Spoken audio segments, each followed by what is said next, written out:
A gracious good afternoon, 'tis I once again, Norton the First, by grace of God, Emperor of the United States and Protector of Mexico, back at you once again with episode 18 of Emperor Norton's fantastic history vlog. Today is April 15, 2020.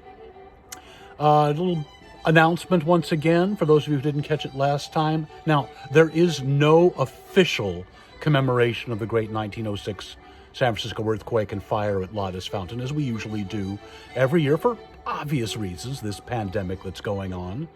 And there is no official virtual commemoration, but we are going to be doing one that morning. You are welcome to join us. From right here, I will be in the Imperial Palace. Do not go to Lotus Fountain. Maintain social distancing. So we will be live vlogging from the Imperial Palace at 5 a.m. on April 18, and we invite you to join us. You will be able to tune in live if you have the Facebook on Emperor Norton's fantastic San Francisco time machine, or we will be posting this as a YouTube video later on. Something just fell from the sky. I don't know what that was. So, please join us, and we'll do a little something at least to commemorate it, and hopefully there'll be a more official one at a later date when everything's safe once again. Let's start off with some local history today. We have a few items. On this day, in 1974, newspaper heiress Patti Smith, who at that time was known as Tonya, she and members of the Symbionese Liberation Army robbed a Hibernia bank. Now, many people think it's that green domed one over by Civic Center, but that is incorrect. It was actually at Noriega and 22nd. On this day in 1850, the city of San Francisco was incorporated. We celebrate many anniversaries of the creation of the city of San Francisco, but technically, legally, San Francisco is 170 years old today. Thank you to San Francisco for all you have given to us. It was also in this day in 1922 that the legendary Poodle Dog restaurant closed, where the crab Louis salad was allegedly invented. There are numerous stories on that. Let's get into some other history. In this day in 1729, Bach's St. Matthew Passion premiered in Leipzig. We're playing a little Bach this morning. This day in 1865, Abraham Lincoln died, 9 hours after he was shot by John Wilkes Booth while attending the play Our American Cousin at Ford Theater in Washington, D.C. On this date in 1874, the first Impressionist exhibition opened in Paris, featuring works by Monet, Degas, Renoir, and Pissarro, and more. This date in 1878, Harley Procter introduced ivory soap.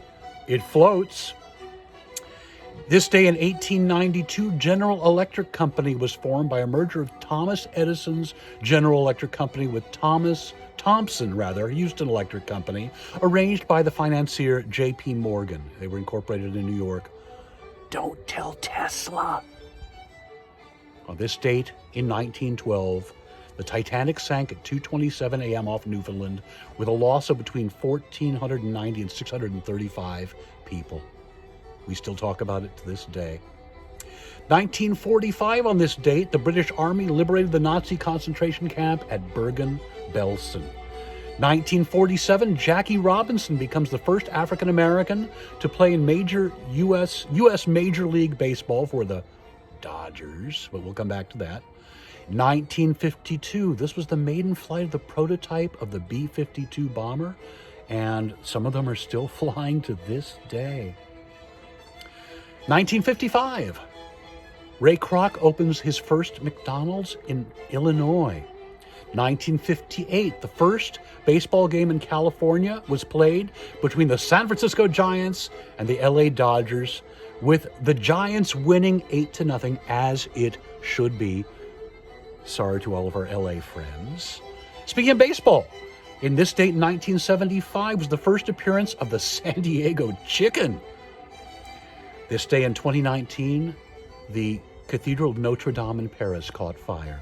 They are repairing it as we speak. Well, birthdays today: 1452, Leonardo da Vinci. 1841, Joseph Seagram, the Canadian distiller. 1889, Thomas Hart Benton, American painter and muralist. 1894, Nikita Khrushchev was born. One of my favorite musicians, Dave Edmunds, was born on this day in 1944. 1951, Hints from Heloise author, Heloise herself was born. Notable deaths this day. 1980, Jean-Paul Sartre. I guess he finally found the exit. Greta Garbo in 1990. She wanted to be alone. Edward Gorey, the American illustrator, died at this day in 1975. Or did he? And Joey Ramone of the band The Ramones passed away on this day in 2001 at the age of 49. Today's trivia question, and don't forget there are no prizes, just the glory of winning. When Nikita Khrushchev toured the United States in 1959, what was he banned from doing? Post your answers below. We will crown a winner every day. Well, that wraps it up for today. Thank you for tuning in to Emperor Norton's Fantastic History Vlog. Until we meet again, stay safe, stay healthy, stay inside, and be kind to each other.